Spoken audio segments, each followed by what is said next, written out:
DA নিয়েও ভরসার কথা রয়েছে বিজেপির সংকল্পপত্রে। সরকারি কর্মচারী ও পেনশনভোগীদের ডিএ দেওয়া হবে। ৪৫ দিনের মধ্যেই সপ্তম বেতন কমিশন চালু করা হবে। সংকল্পপত্র প্রকাশ করে আর কি বলেছেন অমিত শাহ, রাখবো আপনাদের সামনে।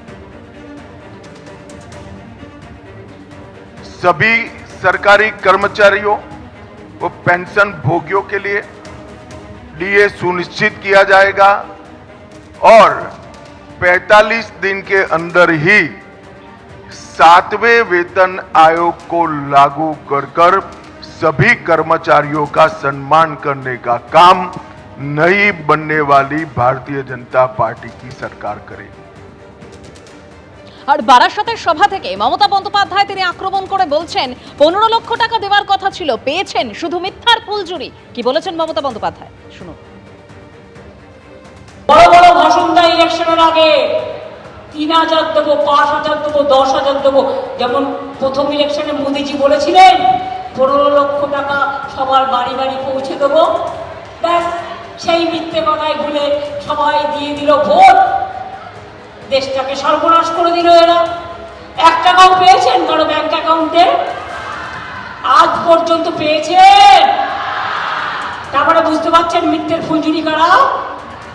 বলে এক করে এক। বলেছিল বছরে 2 কোটি লোক করে চাকরি দেবে, একটাও দিয়েছে? বরঞ্চ চাকরি কেটেছে। আর বাংলায় জেনে রাখবেন, আমরা 40% বেকারত্ব কমিয়েছি, আর বিজেপি সারা দেশে 40% বেকারত্ব বাড়িয়েছে। রবীন্দ্রনাথ ঠাকুরের নামে সংস্কৃতি কেন্দ্র গড়ে তোলা হবে। রাজ্যে থিয়েটারের জন্য বার্ষিক অনুদান 1 লক্ষ টাকা। পুনের ধাঁচে পশ্চিমবঙ্গে নাট্যকেন্দ্র গড়ে তোলা হবে। পশ্চিমবঙ্গে ঐতিহ্য সম্পন্ন মেলাগুলোর মধ্যে তথ্য ইউনেস্কোর কাছে পাঠিয়ে দেব। পর্যটক বাড়াতে কলকাতার রিভার ফ্রন্টে নজর। সংকল্পপত্রে আশ্বাস অমিত শাহ।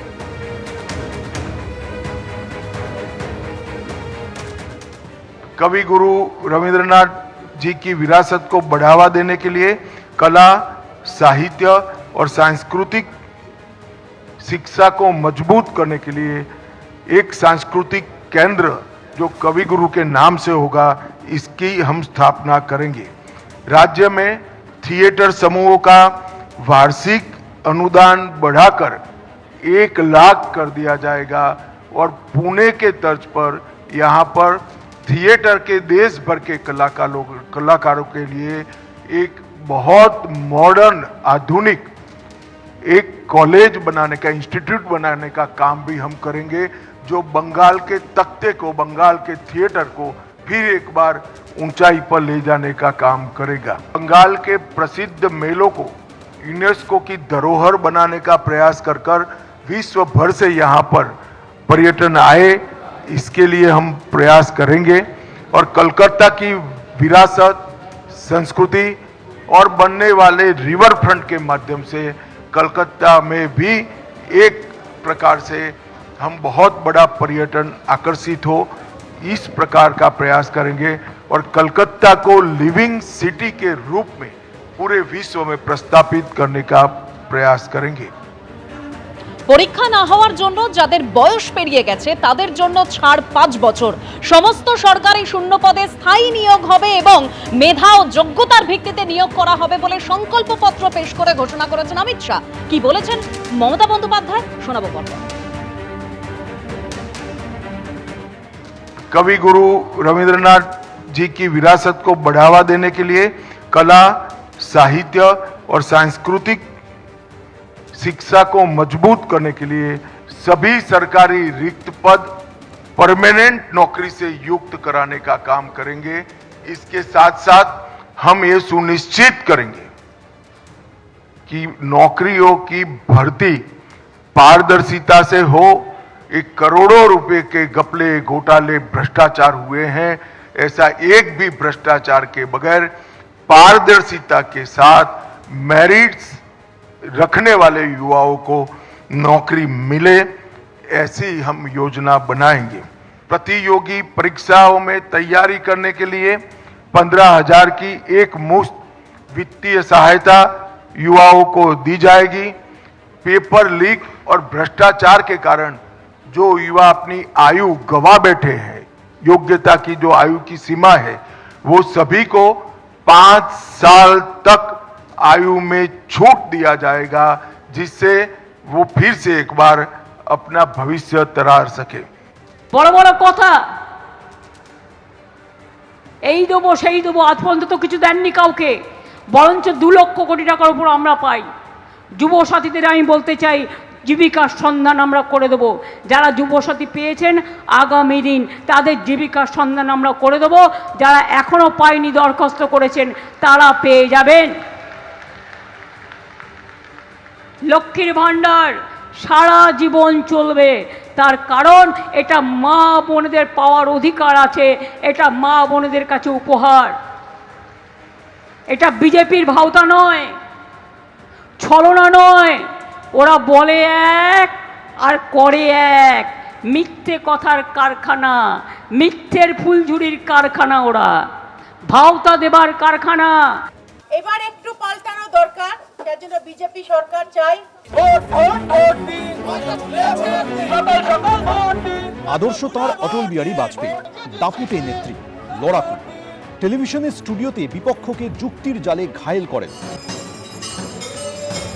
বালিগঞ্জ কেন্দ্রে এবার বিজেপির ভরসা শতরূপা।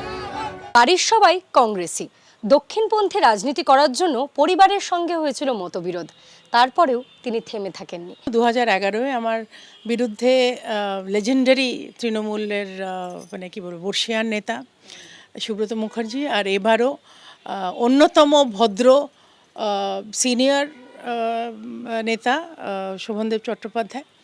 সেজন্য লড়াই কোনো মতেই আন্ডার এস্টিমেট করা যায় না, এবং টক্কর তো হবে। কংগ্রেসী পরিবার, মেয়ে হাত ছেড়ে বিজেপি শিবিরে। 1986-তে বিজেপির সদস্য পদ গ্রহণ করেন। 2009 থেকে সক্রিয় রাজনীতিতে, বর্তমানে বিজেপির জাতীয় কমিটির সদস্য। আমার অ্যাকচুয়াল ইন্সপিরেশন হচ্ছেন অটল বিহারী বাজপেয়ী জি।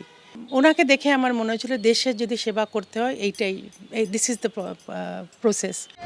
ভোট ময়দানে আনকোরা নন শতরূপা। 2011-তে এই বালিগঞ্জেই ভোটে লড়েছিলেন।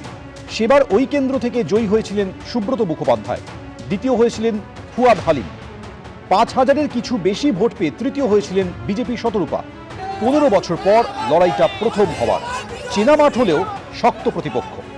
বালিগঞ্জে শতরূপার বিপক্ষে তৃণমূলের প্রার্থী শোভনদেব চট্টোপাধ্যায়। সিপিএম এই কেন্দ্রে প্রার্থী করেছে যাদবপুর বিশ্ববিদ্যালয়ের গবেষক আফরিন বেগমকে। কংগ্রেসের প্রার্থী সোমেন মিত্রর ছেলে রোহন মিত্র। আমি সত্যি সত্যি বালিগঞ্জের মেয়ে, মানুষের কাছে যাব, বলবো বালিগঞ্জে নিজের মেয়েকে বেছে নিন। 2021 বিধানসভা নির্বাচনে এই কেন্দ্র থেকে তৃণমূলের হয়ে জয়ী হন সুব্রত মুখোপাধ্যায়। দ্বিতীয় স্থানে উঠে আসেন বিজেপি প্রার্থী লোকনাথ চট্টোপাধ্যায়। 2021-এর বিধানসভা ভোটের 11.5 মাস পর বালিগঞ্জ কেন্দ্রে উপনির্বাচনে জয়লাভ করে তৃণমূল। তবে তৃতীয় স্থান থেকে দ্বিতীয় স্থানে উঠে আসে সিপিএম। 11 মাসের মধ্যে তৃতীয় স্থানে চলে যায় বিজেপি। এবার কি হবে? এবার পদ্মফুল এখানেই ফুটবে। এবার সরকার গড়তে বালিগঞ্জ থেকে সেই পদ্মফুল আমরা মাতুব্বর হাতে তুলে দিতে পারবো। তৃণমূলের শক্ত ঘাঁটি বালিগঞ্জ, বিপক্ষে পোড় খাওয়া রাজনীতিবিদ থেকে তরুণ তুর্কিরা। বালিগঞ্জের মাটিতে কি এবার গেরুয়া আবির উড়বে? উত্তর মিলবে চৌঠা মে। ঐশী মুখোপাধ্যায় রিপোর্ট, এবিপি আনন্দ, কলকাতা। এবিপি আনন্দ, এগিয়ে থাকে, এগিয়ে রাখে।